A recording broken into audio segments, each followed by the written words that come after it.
All right, so we're going to take a little look at circular motion or centripetal motion, things that go around in circles. You'll notice a lot of the motion formulas and a lot of the force formulas are very similar, but instead of talking about motion in a straight line, we'll be talking about motion that's going around in a circle. So just a real quick background, rotational motion versus circular. If we talk rotational, that's where your object is spinning. So think the axle of a car. And then circular motion is where a point travels in a circle around an axis of rotation. So think like the outside of the bicycle tire here. So rotational would be the axle in the middle. Circular would be the tire along the outside. Okay, so we're going to kind of use this interchangeably a little bit, but that's your basic background. Now, when we measure angles, remember when we were talking calculators, I said make sure it's in degrees and not radians. Here's what a radian is and why that's different from degrees. So a radian, 1 radian, is when the arc length, which we'll call S, that's your distance around a circle, is equal to the length of the radius, which is the distance from the center to the outside. Then that angle is 1 radian, okay?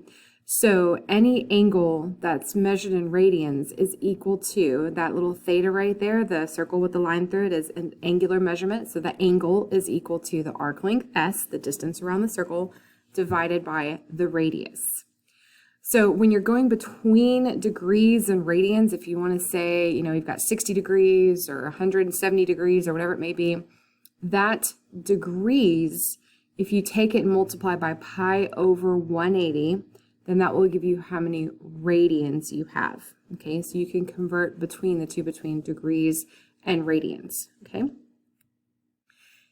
Some of you have done this before, some of you have not. This is called the unit circle, and it will give you that ratio between a bunch of your common angles, so 30, 45, 60, and on around.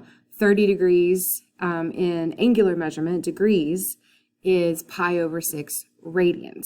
45 is pi over 4 radians. So pause the video, take a moment, sketch yourself a unit circle. I've got compasses to help you draw in a good circle, and label your unit circle with the difference between those degrees and radians.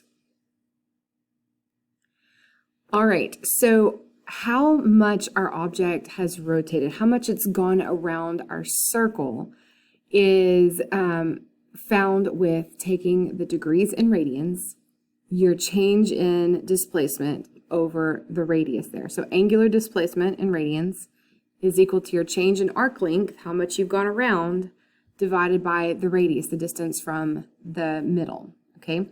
Now, when you're counting counterclockwise, going from 0 to 90 to 180, so that's positive. When you're going clockwise, the way a clock would go, then it's actually negative, okay? So let's check, pause and make sure that you've got the concept. While riding on a carousel that's rotating clockwise, so we're going backwards, a child travels through an arc length of 11.5 meters. If the angular displacement is 165 degrees, okay, so we need the radians here, what's the radius of the carousel? So we're gonna step you through this piece by piece and make sure you've got the right answer. All right, so things have a displacement, and how quickly they undergo that displacement, that angular displacement, is their angular speed. So angular speed is how quickly that rotation occurs. So the units are radians per second, or if you remember those old record players, they have how many revolutions per time there. So angular speed, instead of a V for velocity, we've got this omega symbol. It looks like a curvy W, right? So it's an omega symbol. That speed is your displacement, which in this case is that theta right there, your angular displacement, divided by the time it takes to do that, okay? So it's interesting to note that on this Ferris wheel here, the points that they're pointing to have the same angular velocity, and you would think that it goes so much faster on the outside. Well, it does linearly. If you're looking at linear velocity, it takes it a lot longer to travel that bigger circumference on the outside than to travel the small circumference on the inside. But we're thinking linear velocity. angular velocity, they're both going around the circle. They're both changing their angle measurement the same. So their angular velocity is actually the same, those 2 points. So let's check ourselves. A child at an ice cream parlor spins on a stool. So you see little stools down there. The child turns counterclockwise with an average angular speed of 4 radians per second. In what time interval, so we're looking for time, will the child's feet, so going around in circles, have an angular displacement of 8 pi radians? So how long does it take to go 8 pi radians around this stool? All right, so if we can have displacement and speed, you bet we're going to have acceleration, right? Acceleration, angular acceleration, occurs when our angular speed changes. Now, instead of an A, we get the Greek letter alpha.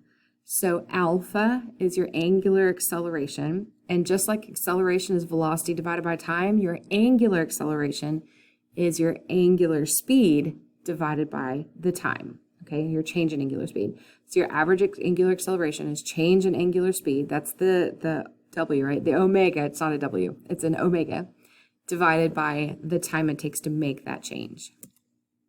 All right, so here's another one for you. A car's tire rotates at an initial angular speed of 21.5 radians per second. The driver accelerates, and after 3.5 seconds, the angular speed is 28 radians. What's the tire's average angular acceleration during this 3.5 second time interval? Okay, so think about that change in angular speed divided by the time it takes to make that change.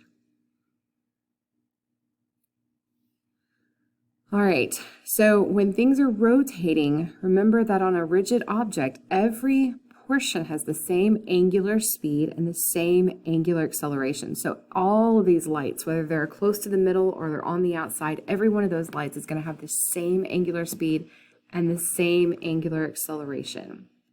Okay, so we've been looking at angular and linear, we've got velocity and acceleration. It turns out that our rotational motion equations, if you look back and forth, they're the same equations. We're just using our rotational values instead of our linear values. So you notice our velocity is equal to the initial velocity plus the acceleration times the time.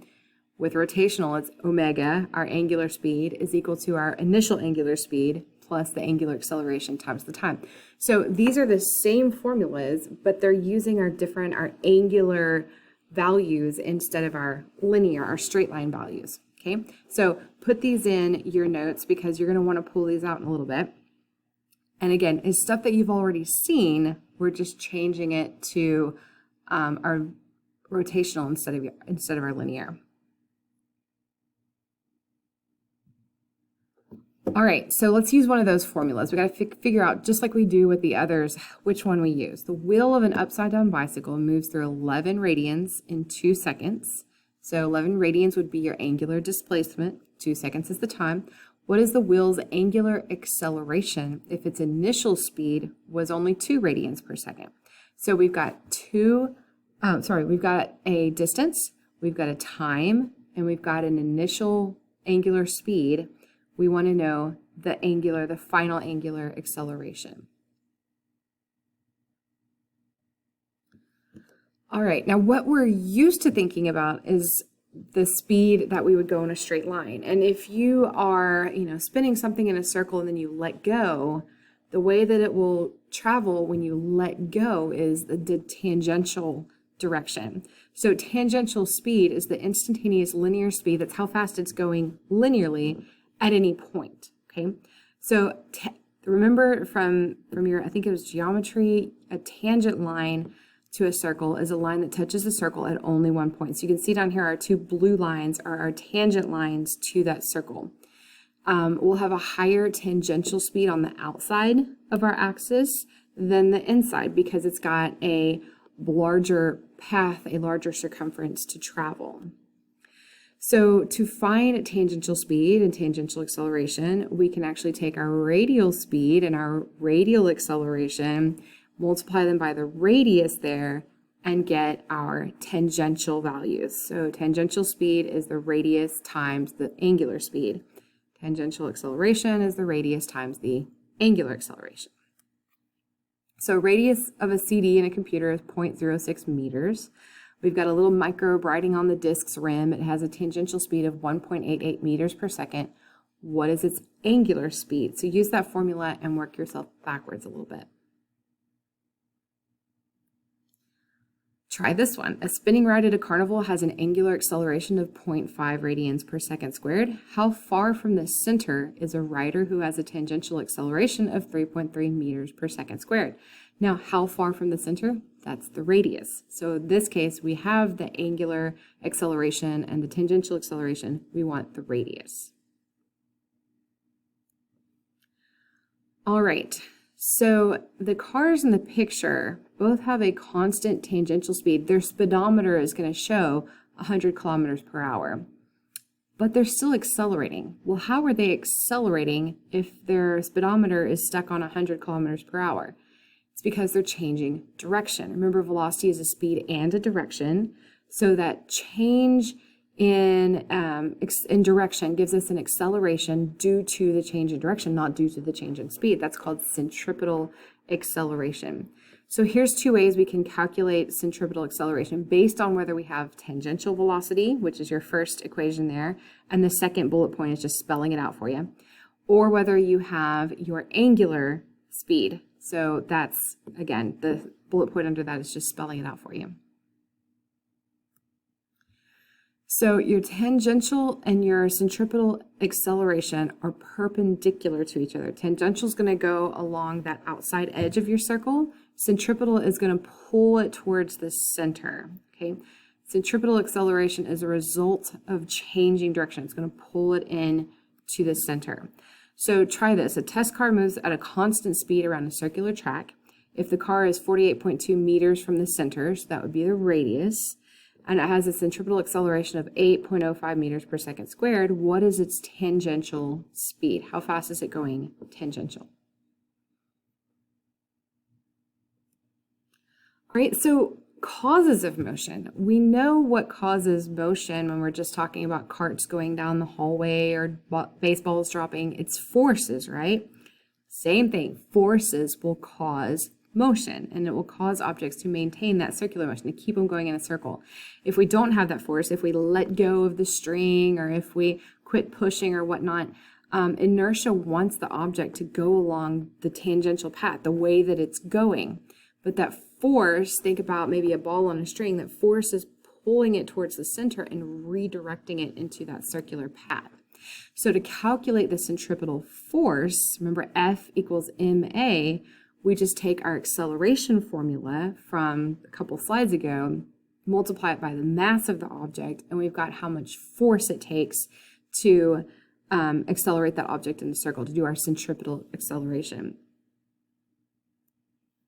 So we've got a pilot flying a small plane at 30 meters per second. That's its tangential velocity because it says meters, not radians, right? So it's got a radius of 100 meters. We've got a force of 635 newtons. What is the mass of the pilot? So we've got everything here but m. Find the mass of the pilot.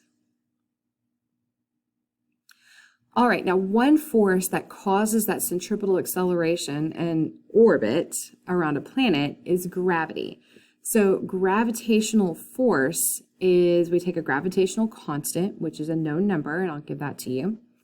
We've got the two masses that are pulling towards each other. So in this case of the picture right there would be the Earth and the satellite. And then divided by the distance, the radius between their centers of masses, the distance between the two. And that's how we find the gravitational force. All right, so find the distance between two billiard balls if the magnitude of the gravitational force is that number, okay, 8.92 times 10 to the negative 11 newtons. And I'm going to put the gravitational constant in the pop-up so that you can solve this problem. And don't be scared of big numbers. Your calculator can handle it, and so can you. All right, so that is centripetal force. It's a lot coming at you. It feels like it, but remember, this is exactly the same stuff we've been doing. It's just doing it with angular values instead of linear values. But other than that, it's the same stuff. It's just kind of getting used to a new language, so to speak. So good luck. Let me know how I can help you, and we'll start practicing with this information.